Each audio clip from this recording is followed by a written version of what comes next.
There are a lot of expectations for how creatives should run their businesses and the things that we should be doing to grow. But not everybody has the capacity or the desire to hustle the same way others do. The good news is, that's okay. The best way to run your business is the way that's best for you. I would rather be here in 8 years doing this and have a slower growth because I'm doing it the way that I want to do it and the way that I'm passionate about it than forcing myself to do it the way that you should. That's Bee. Bee is a queer, autistic, and disabled gaming and lifestyle creator that focuses on soft content designed to be good for coexisting and parallel play. They focus on co-working, The Sims 4, and indie games, and use these things to facilitate conversation about things that they're passionate about. In this episode, you'll learn things about creating community, how to put your values into action, protecting your mental health, running your business in a way that works for you, and so much more. Before we get to the interview, I'd love to ask you a quick favor. I'd love for you to screenshot your podcast player right now, hop on over to Instagram or Twitter and tag me at Maker and Moxie. By sharing the podcast, you are helping reach more creatives just like you so that together we can make the world a more creative place, one brand at a time. I can't achieve this mission without you, so your support means the absolute world. Now, if you're ready, let's start the episode and talk to Bee. Awesome. Okay, so welcome to the show, Bee.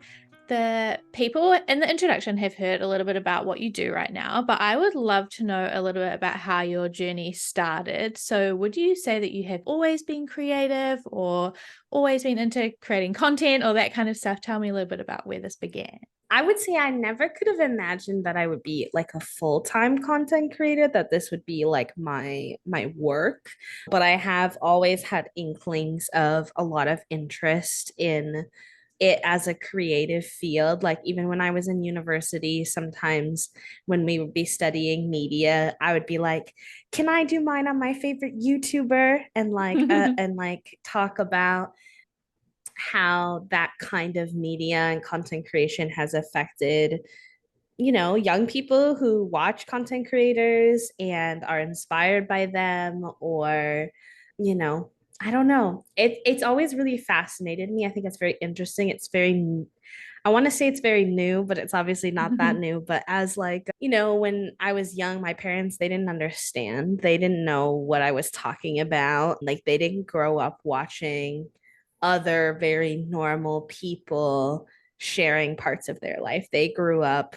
watching maybe celebrities, but that life felt very unattainable, not very realistic to what they were going through and experiencing. Whereas when I was growing up watching content creators, especially picking and choosing to watch content creators who specifically talked about things like queerness and disability and their own personal lives and how they built families and how that looked different from what I'd learned in schools and stuff, like I could really relate to them. Whereas like I could never relate really to a celebrity who has that level of like fame and fortune and whatnot. So I guess I never would have expected becoming a full-time content creator, and that journey has been more complicated, but I've always been really inspired and passionate about and curious about content creation as a field. So when it finally did happen at the same time, it wasn't like a total surprise or something that came out of left field. Yeah, it sounds like you're definitely part of same generation as me, watching all the early 2000s or 2010 YouTubers, all of those people. And then when we were teenagers and stuff, it was very new. But now, obviously, there are teenagers being like, I want to be a TikTok star. Yes. I worked I with can middle do YouTube. schoolers for a Yeah, while, and it was really weird hearing them think of that as like a career option at that young yeah. age. And I remember that a lot of my supervisors and stuff were like, no, you need to come up with like, because they were a lot older than me, you need to come up with like a more realistic job plan. And I was like, here, no, let me get some of my YouTube friends to come and talk to you about what is it really like? Like, what are Mm-hmm. the hard parts? What is owning a business like? What is paying taxes on a freelance salary like? If you want to do this, you can do this, but you should understand it's not all easy glitz and glam lifestyle that it sometimes looks like it is from Yeah. people's videos. Yeah, for sure. Even I've definitely thought, oh, that would be so cool to just do YouTube as a business. And I'm like, oh, it's actually really hard to plan the content, record the content, edit the content, to come up with the ideas, promote the content. There's a lot that goes into just doing the content, plus everything else that comes with running a business and all of that good stuff. Yeah. So it's definitely a lot. So how did you get into actually doing this, streaming and creating content and becoming a full-time content creator? Where did that start?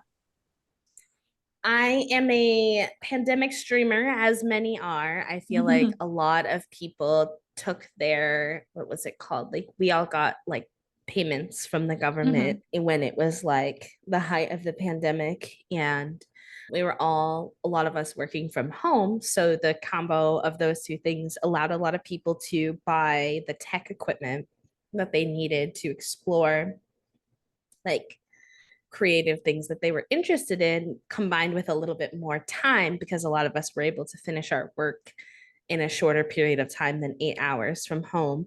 So I found myself, I had just moved back to Wisconsin, which is where my family is from. I had just graduated from university and I didn't know what life was going to look like because I was graduating into this pandemic that no one understood quite yet. And I didn't really want to be at home, but I didn't have anywhere else to go after university. I didn't have a job lined up like some people did where they could like move somewhere. So I had gone to school in New York. And during that time, I figured out a lot about myself. It was 4 years of like being completely on my own. I didn't have any family in New York. I didn't know anybody when I went there. So the amount of growth I had to go through really quickly to be that independent was fun. It was exhilarating. It was hard. And then I had to go right back into the environment that I had been in before school. And I felt really small and squished because the people there didn't know me anymore. Like I knew them, but they didn't really know me anymore because I had changed a lot in those 4 years. I had become a lot more confident in my queerness. I had come a lot more confident in my disability and just like my personality had come out a lot more.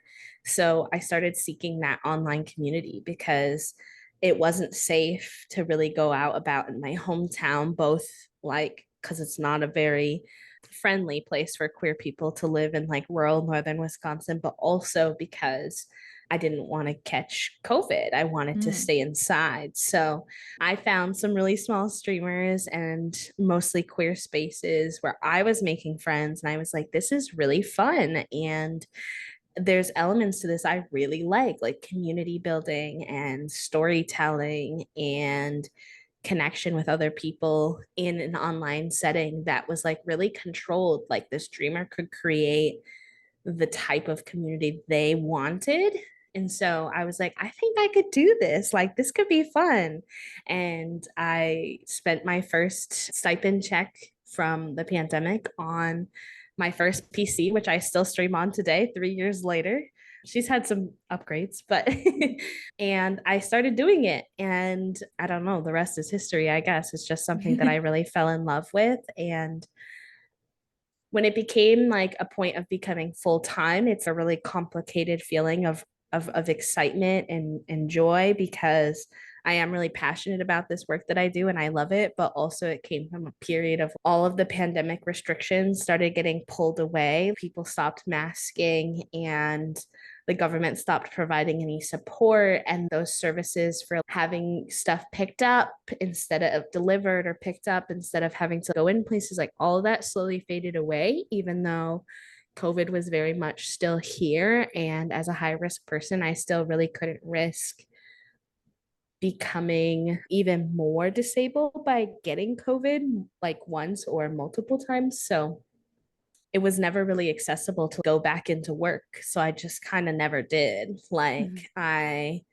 quit a really toxic job environment And then I had a stint where I worked at Starbucks for a while. And then I got together with my partner, and my partner and I were like, this is not good for me to be in this public facing job with like such a high COVID risk. So then I was lucky enough that they were willing to take on that like financial burden of letting me like explore something that doesn't bring in a super consistent income, which is a huge privilege, but also it's really complicated because even if I wanted to go back to work, I couldn't do that without some pretty big ramifications. So it's like I kind of have a choice in what I'm doing, and it's really cool, but also at the same time sometimes it's really stressful and tough that I don't have that like consistent income to be able to bring into the family for bills and things like that, especially in the current economic crisis kind of that we're in. So it's messy, but I wouldn't trade it for the world, is what I always tell my community. And I think that that is still true. Yeah, absolutely. I can 100% relate to all of what you just said. I am in a similar position. I am working for myself. The income is not consistent. It's very up and down depending on a lot of things. And I'm also chronically ill. And so, we've talked about me getting a job before, and I'm like, it's a great idea, but it actually just doesn't work. Like, I can't show up 9 to 5 or be in those places where it's risky for me to get COVID on top of my chronic illnesses. So yeah, it's definitely a complicated thing, but we are very lucky, but also we've worked really hard to make these careers for ourselves that works for who we are and what we're dealing with. And that's really cool on top of being scary and stressful sometimes. Yeah, it's bittersweet, right? It's really Yeah. good and it's also really hard sometimes. Yeah. So, and I like to show people both sides because I think a lot of people sometimes are like they unknowingly don't know what the plight or like difficulty of being chronically ill or disabled can be like, and they say things like it must be so nice to be able to work for yourself, or like I would love to be able to do that but I could never. And it's like when it's not 100% your choice, that no other working environment is accessible to you, it is not 100% like this win, like positive excited thing. It's a combination of I'm really grateful for the creative pursuits I get to do, but I also wish that I had all of the options available to me that everybody else has at the same time. Yeah, absolutely. All of these things that we're talking about, like chronic illness, you've mentioned queerness, mental health, identity, all of these things are obviously very important to you, and you talk about them very passionately and openly on your social medias and your streams, like all of that stuff. Did you do any specific work to figure out what are my values? What is my message or my brand going to be like? Or have these things just evolved over time? Both, I would say. I Yeah. definitely like came into it with already holding some of these values from just my life and my like political understanding of the world. And like I had studied a lot in university. I took like my course was like a build your own course kind of, so I was able to really pick and choose a lot of the classes that I was taking. And so I took a lot of courses in disability and women and gender studies and queer studies. And I worked at the Queer Resource Center for my last year that I was in university. And I was really involved with some of the protests. We were doing a lot of work on campus trying to make it a better environment while I was there as well. So all of that was already very integrated to who I was as a person in terms of my values. But then when it came time to sit down and think about streaming, like I didn't want to just get on the computer and start playing video games. Like I love gaming, and gaming is a huge part of what I do with content creation. But I really think about gaming as a tool to foster community, a tool to encourage conversation. You know, I'm there to talk to people. I'm not there to play the game. And that's something that is very different from your traditional like gamer bros who are on Twitch showing off how well they can like win these games. And like that, if that's your cup of tea, then cool. I don't care. It doesn't bother me. Like you have a skill set that sure, show it off and make money from it and stuff that people want to watch. But for me, I really was centered in this idea of like community care. Like I feel lonely when I first started streaming. I feel lonely because I don't have that connection in my real life with people who understand me and understand my identity. So I'm curating a space that's for other people who are feeling that way, who are feeling lonely and like they're not safe and surrounded by people in their real life who make them feel comfortable to really be who they are. And that this space, this little online corner of the internet, can be a little safe haven, a little safe nook for them to be able to explore those parts of themselves and share those parts of themselves with other people who are going to meet them with nothing but like love and kindness and support. And so that involved like really thinking a lot about my rules and what kind of content did I want to make and how would I respond when trolls or people like that comment or come into stream? Because we've experienced hate raids on Twitch and Yeah. other things like that. So, like, that required more of that, like, forward thinking and that, like, deeper thinking about, like, how do I make this space not only where I'm saying, like, oh, this is a safe space, but where I'm doing that work to make Mm. sure that people actually feel that way when they come. And that's like an ongoing process that never stops. It's just like always Mm. checking in with yourself of like, mm, I didn't quite like how that went or how that was received. So how can I shift what I'm doing to make it a little bit more in line with like what feels right to me with my values and my brand? And Yeah. it never stops. It's just a constant Yeah. little like rigmarole that we have to do. But yeah, I would say it's definitely both. Like I came in with a lot of those values, but it also requires a lot of thought and planning to make sure that how I'm acting is actually aligning with those values that I say that I have. Yeah, a lot of businesses or brands can spout values and put some nice words on a page or anything like that, but it means nothing if you're not actually doing that thing. So I think that's really awesome that you're being very proactive and intentionally checking in and saying, am I making this space align with my values? Does it represent these things? I think that's really awesome. And obviously that's important for your audience to create a safe space for them. It's also important for you to make sure that if that hate's coming at you or the community is dealing with things that are kind of overwhelming or a lot for you, that it's safe for you to do that too. And I saw that on Twitter, you had talked about hiding some analytics on your stream manager and stuff like that to make things a little bit easier on your mental health while you're streaming. Why do you think it's important to have those kind of things in place? And do you have any other sort of tips for making those places a little bit easier in terms of like the analytics, the mental health of it all? Yeah, I won't say it's always easy. There's definitely days where it does get to me as well, but I think there are things that you can do to set yourself up for less of those really hard days where you're being really critical of yourself.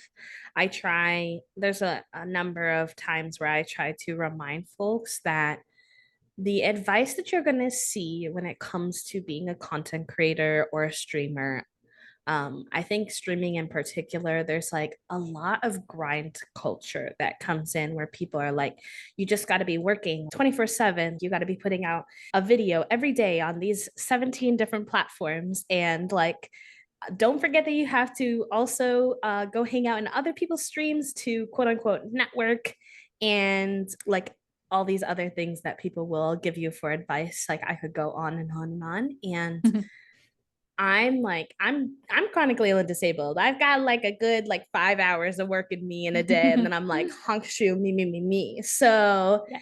I can't keep up with those standards that people put out. And I learned that really early on becoming a content creator. And one of my biggest goals has been reminding other people who can't keep up with that that's valid and that you can still succeed as a creative and you can still see and build a really beautiful community. It's just your pace is going to be your pace and it's not going to look like everybody else's. And I think when I do things like turn off my analytics while I'm streaming, that is an example of like lining up my actions with my values, because there's nothing wrong with using your analytics as a tool to try to figure out like what your community is resonating with. It's just data. It doesn't have to be emotionally charged, but a lot of times it is, because we start to associate the worth of our content with who has seen it. And when I'm live in particular, that is not a healthy time to be looking at that. Like in that moment, my focus and attention should be on the people who chose to show up for that day, who are having a conversation with me and sharing parts of their self with me and sharing their day with me. And if I'm like clicking, looking at these analytics, stressing myself out and focusing a lot more on who's not there, right? Mm-hmm. I think then I'm not being a very good community leader and I'm not being very grateful to the people who did show up, even if that's one person, 10 people, 20 people, whatever it is. So I think that is an example of something that, even though it's really hard, that I want to have my actions line up with what I say I value. And for me, what I value is community. I would rather have a low analytic stream day, quote unquote, and have really nice conversations with everybody who was there than have, because this has happened to me. I've had streams that we got hit with like a big raid, which is like when Mm-hmm. another creator brings their community over to you. And it kind of creates like the people who are normally hanging out get really shy because they're like, oh my God, 100 Mm, people just came here. And then stream is silent for the rest of the stream. Like, right. not literally, but it's very quiet because a lot of people get shy and they go and they lurk. And we have a lot of lurkers in our community in general who have worked up a lot of courage to start talking to us and things like that. But when a bunch of new people come out, they don't necessarily feel as confident or comfortable to do that. So for me, the stream where I had like 30 people and we were actively talking, I leave that stream feeling more fulfilled and happy with how the day went because of the conversations that happened than necessarily the stream where my analytics might show that that was a better stream, but I was kind of just talking to myself, Yeah. you Yeah. know? Yeah. That makes a lot of sense. And I always try to remind myself too, when you think about those numbers and everything, if you had 30 people literally in the room with you, listening to you talk, you'd be like, whoa, that's amazing. Why are 30 people here to hear me talk? And so then if you put that then in the context of a stream or a social media post or whatever, it's actually very cool and a lot more than it might seem in the scheme of the internet. Yes. And also, like, I think we've seen over the course, like as soon as you've been a creator for longer than a couple of months, you see that these platforms are constantly changing their algorithm. So if you're chasing views that in that way, you're going to become burnt out very quickly because the strategy that you finally figure out that's working for you doesn't work indefinitely. And if it's making you unhappy and then it crashes and burns because they changed the TikTok algorithm again, and then that strategy doesn't work anymore, you're not going to find a lot of like inner joy that's going to help you get through that period where maybe your analytics are not where you want them to be. Whereas if you're making content that makes you happy and you think it provides value to the people who are watching it, even though it may still stink and get in your head a little bit when those analytics are lower, it's like I'm still passionate about the work that I'm doing. So I'm happy to keep doing it, regardless of who sees it. And I think that's really important to the sustainability of you as a creator. I think a lot of people chase views so much that they burn themselves out and then they can't be a creator for a long time. Like, I would rather be here in 8 years doing this and have a slower growth because I'm doing it the way that I want to do it in the way that I'm passionate about it than forcing myself to do it the way that you should, which might make me grow faster. And then in a year's time, I'm like, I hate this. I don't want to do this anymore. Yeah. You know? Yeah, absolutely. And you just mentioned the shoulds. You mentioned before about the kind of expectation that you're streaming all day and showing up on all these platforms and all of that stuff, which, yeah, is not very sustainable. You've obviously managed to grow your audience, and you have quite a great community on Twitter and TikTok, and you have your Discord and everything too, and Twitch, obviously, and now YouTube. What do you think has worked for you in terms of getting your name out there and growing that community? There's so many little pieces to it, right? It's like a really complicated little jigsaw puzzle that involves like luck, it involves making genuine friendships in this space, and then people want to support you. So they show up because they care about you. I think that's a huge part of it.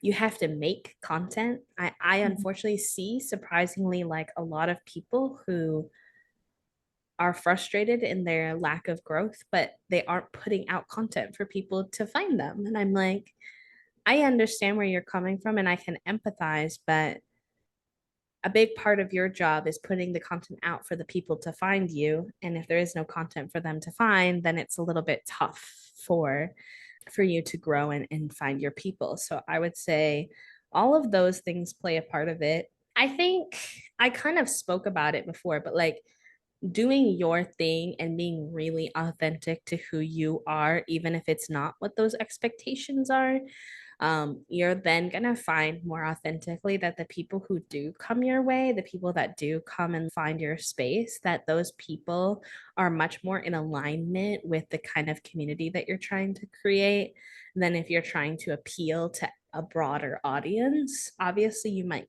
grow faster that way, but you might get a bunch of people in your community who you don't really resonate with. And then all of a sudden, your space isn't that safe for anybody, but also for yourself. And that's really important. Yeah, absolutely. Yeah. I mean, it matches up with what you said before about you'd rather have 30 really engaged people who are your space is perfect for them than 100 people who it's not. So yeah, that makes a lot of sense. I saw that you had also done or started some like challenges, like you have the 100 berry challenge and you've done the Sims Pride Road to Rainbow Legacy challenge. Do you think those have helped at all in growing your audience? Yeah, I think in the Sims community specifically, which is the game that I play the most often, the community that I generally have fostered, a lot of them do enjoy that game. It is quite common to do challenges of those sorts because the game is 9 years old at this point. So you're Yeah. finding a passion in something that like doesn't have a lot of glitz and glam anymore, right? Like it's been out for a long time. You're not gonna get community members and views based off of hype, which is something that Mhm. can happen a lot if you're creating content over a game that has like new iterations. Maybe like if you're a content creator and like the second version of the game that you mostly play comes out, like that's a time where you're going to gain like an influx of a bunch of new members if you've been creating content for that game for a while. So, with The Sims being 9 years old and the franchise kind of telling us that they have quite a few more years of content for us before we will ever see The Sims 5, you have to get creative in order to draw people in. You have to be doing more than just turning on your game and kind of just playing, right? Yeah. So for me, that looks like being like a storyteller. Like I create my Sims, I do these challenges, and I get really passionate about these stories that we're telling. And chat gets really involved with them, and they want to see what's happening next, and they're excited to see the developments that happen either because I choose that I want that development to happen, or something silly happens in the game, and we just run with it and just kind of go for it. So in a way, yes, because I think it keeps the content interesting. And at the same time, I think it's not like a main pillar of what makes it successful as content. I think it's just an aspect that plays a part of like you want to be coming up with creative ideas that are going to excite people to want to see and be motivating for them to show up rather than just okay, I'm here, I'm playing The Sims. You know, Yeah. like it gives something for the audience to become invested in with you. And The Sims is, I'm autistic, and The Sims is one of my special interests. So I think the joy that I have around it can be very infectious. And people often say, like, oh, like I want to play The Sims now. Like whether they like have never played and they're like, I want to try it, or people who have played but haven't picked it up in a while are like, oh, you're making me want to play it, but like I'm in the middle of my work day, so I can't. And it's like, I'm sorry, but also I'm not sorry because I guess that's my job considering they call me an influencer. Um, True. so um, yeah, those challenges are just for fun and something for the community to get really invested in, and to give me a sense of direction as well. Sometimes with Mm. content, you have so many ideas that it's like you can't pursue every single idea that you have, at least not right when it comes up. Maybe over time, eventually you'll be able to get there, but you have to pace yourself. So they give me a little sense of direction. So I'm not kind of over here and then over there and then over here and then over there. Like it gives me a little thing to focus on and hone in on. So um, I like them. I think they're fun, and Yeah. I'm excited to see where they take me. Yeah, I saw that you also stream other things sometimes. You were doing bullet journaling recently. I know you're into crafts and stuff. Is that also just to keep things interesting for you and to make sure you're giving yourself a break from games? Or tell me a little bit about doing other stuff too. I am actually newer to focusing in on one game. That's Mm. something I've been trying more this year. When I was in my first 2 years of streaming, I was more of a variety streamer and I would play. The Sims was always included in that, but I would play a more wide variety of games. And I found that that did kind of give me that sense of being, there's an authenticity to kind of just showing up and doing what you want for that day.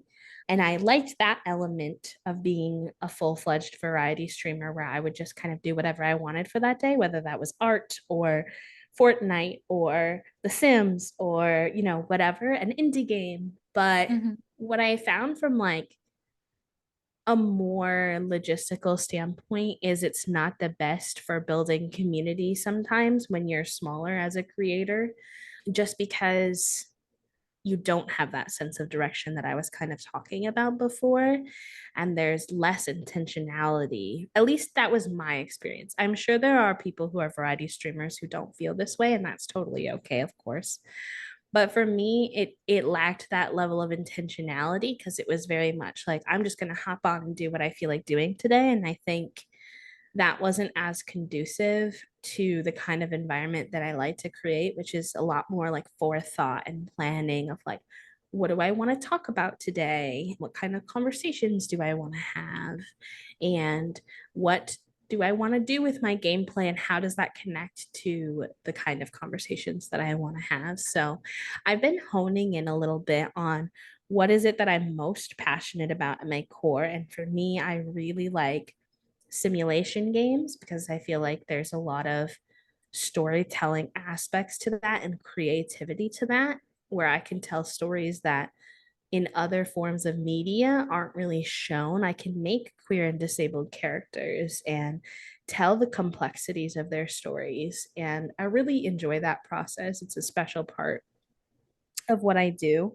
And then I also narrowed down that I really enjoy indie games and Mm. showing off the creative work of smaller developers who don't have the budgets necessarily that like AAA games have to promote their games. So I've narrowed down this year a little bit more and focused in on simulation games and indie games, and that has given me a lot more structure. And I think it helps the community also know what to expect. Because even though me as a person, I'm bringing the same kind of energy and vibes every single time I come on stream, a Fortnite stream is still just very objectively different than a Sim stream.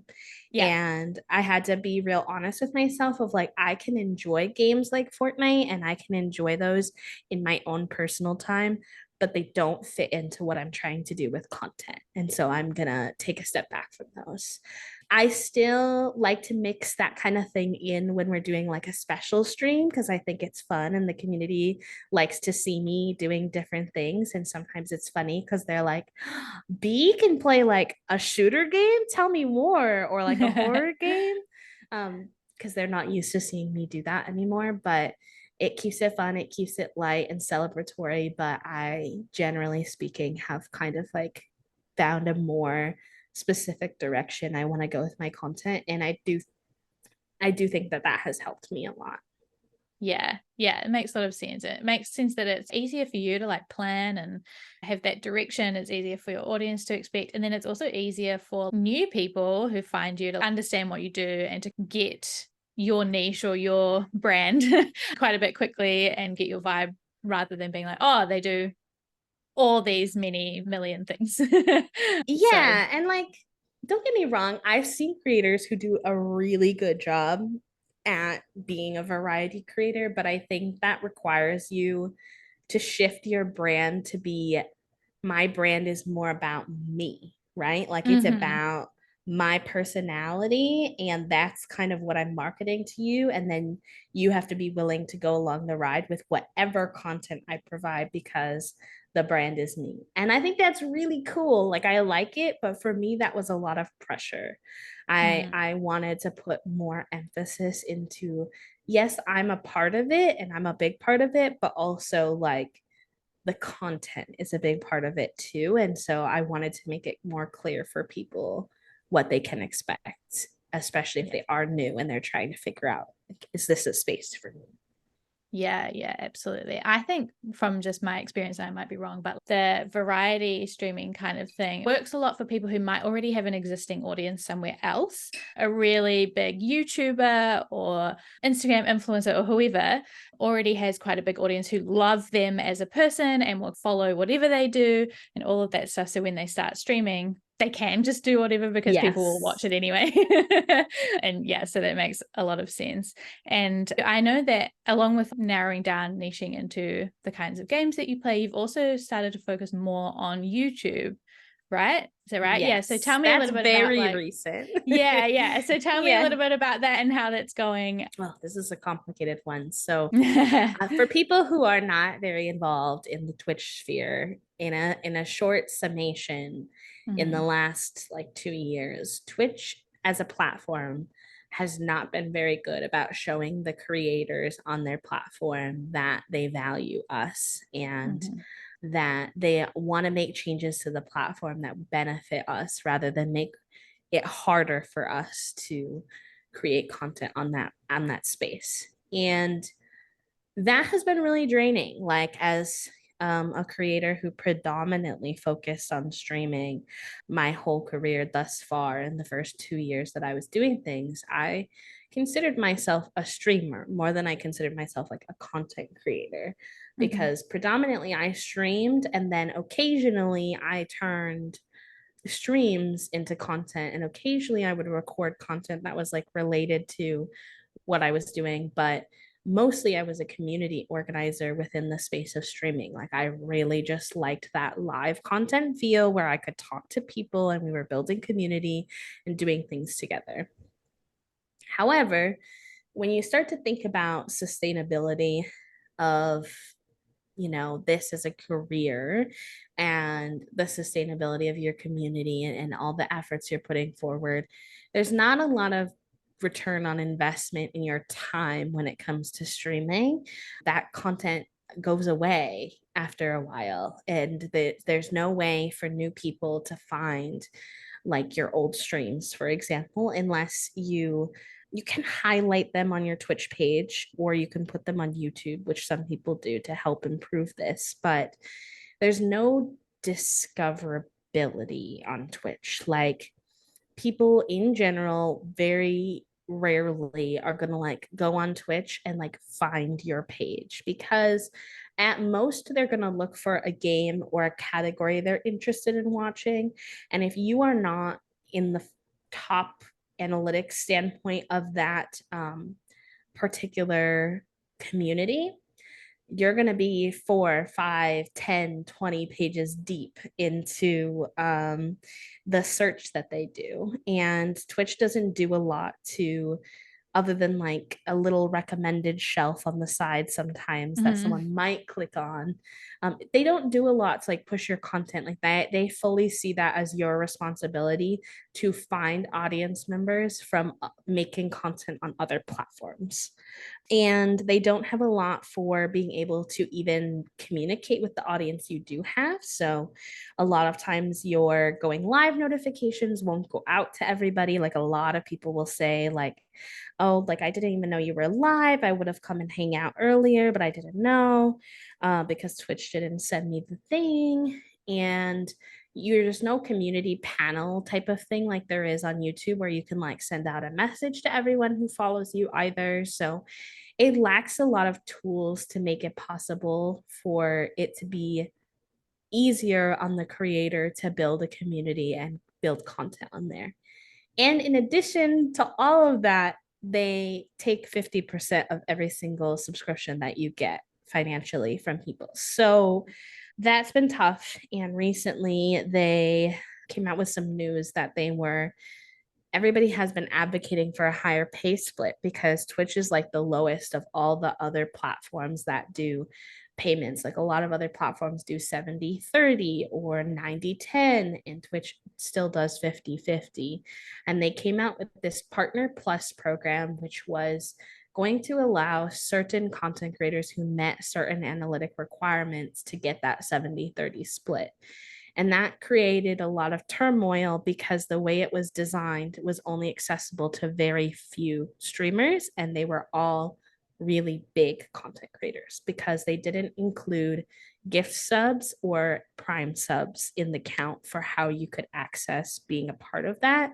And that leaves out a lot of people. There are people I know, like quite a few of them, who have 1,000+ subscribers every month, which is huge, and they still don't qualify because a lot of their subs are gifted by community members. And now that's being kind of punished in a way, even though it's weird because it's a tool that Twitch gave us. And Yeah. it's people gifting subs out of the kindness of their heart and giving financially. It's not like Twitch makes any less money from those. And they've come out and said it, on their stream that basically, like, financially, they didn't want everybody to have access to it. And it's just been really hard feeling like the platform is really out of touch with what creators need, even though we're the ones that keep the platform afloat. Like they wouldn't have a platform without creators who are making the money and bringing the people in. So I think a lot of content creators during that time who were streamers and who were prioritizing Twitch really had to take a second and over the course of the last like year or so reevaluate whether that was a platform that they wanted to invest a ton more of their time into. And I'm still really passionate about what I do on Twitch. I don't think any other platform has the tools that Twitch has in terms of community building when it comes to live streaming. And those are things like the channel points and how you can customize your channel and you can have like the alerts be personalized to you. Like there's a lot there that you can do that really builds this like special little niche space. And I love that. And I've obviously been doing it for a long time now. And my community is also not just going to like completely follow me over to another platform. That's not how it works. So I've just shifted and adjusted to give myself more space to explore other platforms this year, mostly YouTube and TikTok. And that means a little less streaming, which is scary because I'm not a partner yet. And it's something I've always wanted to achieve.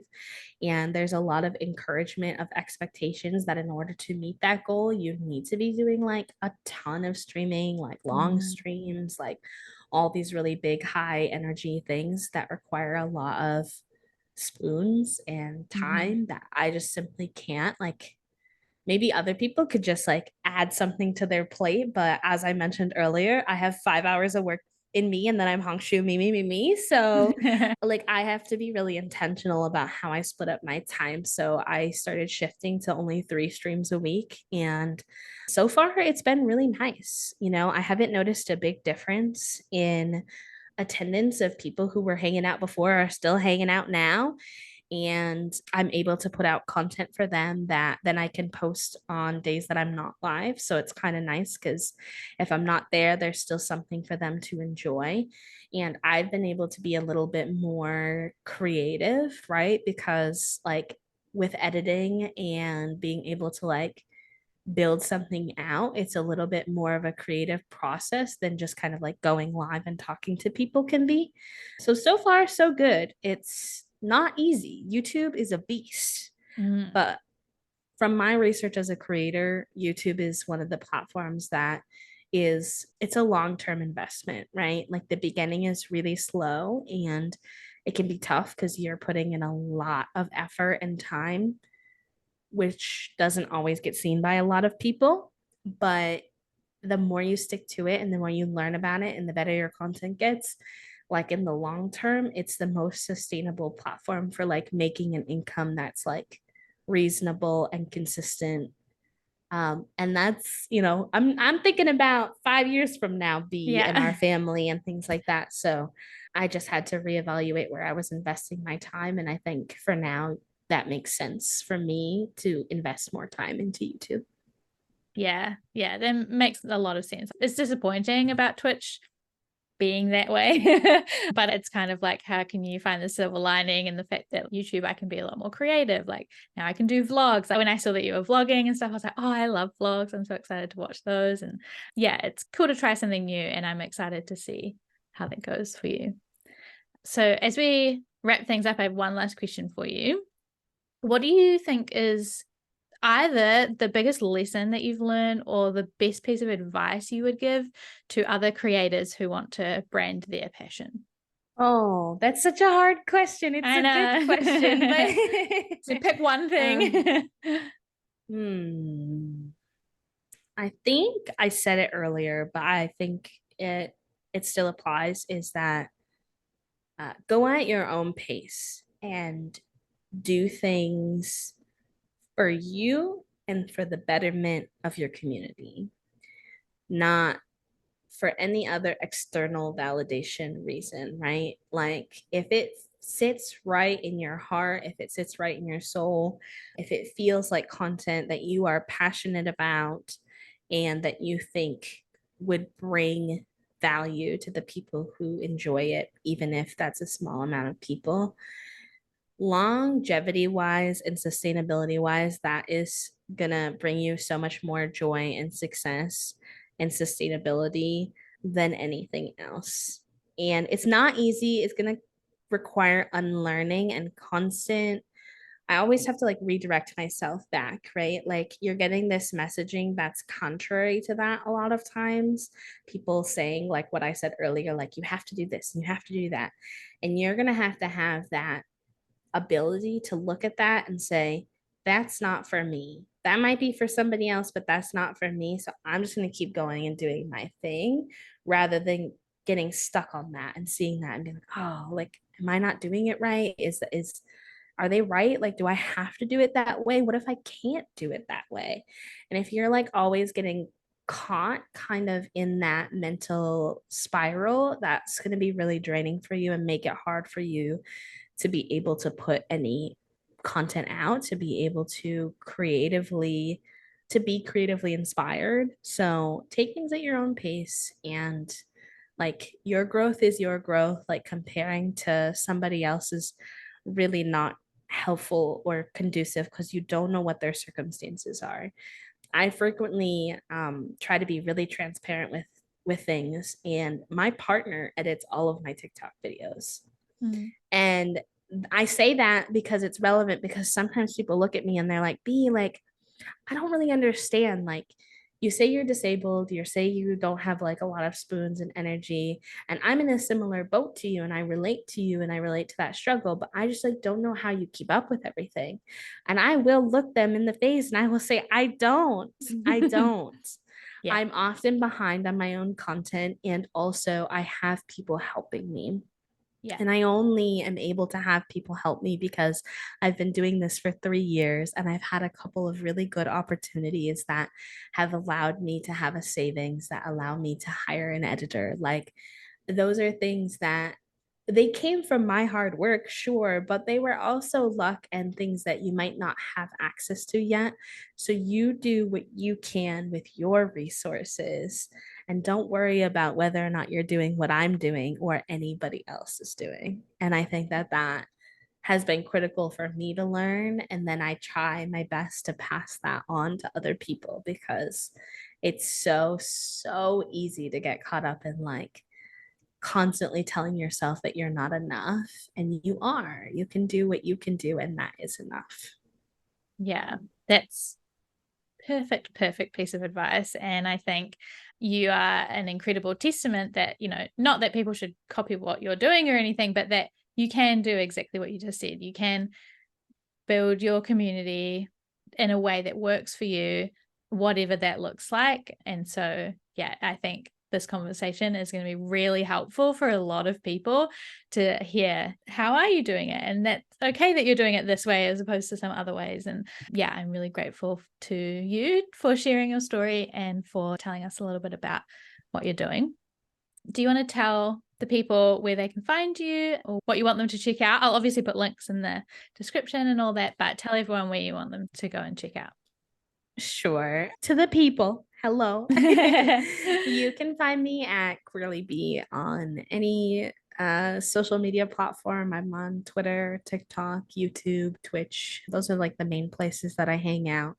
If you listen like things about disability, things about queerness, and content that's really good for parallel play or body doubling, where you can like have it up in the background and do your own thing, but you just need that little bit of like support and community quietly in the background of your day. That is my aspiration. So that's what I kind of try to do in all of the content that I make. So if that interests you, feel free to check it out. And then truly, as I always say, if that is not your cup of tea, I am not offended.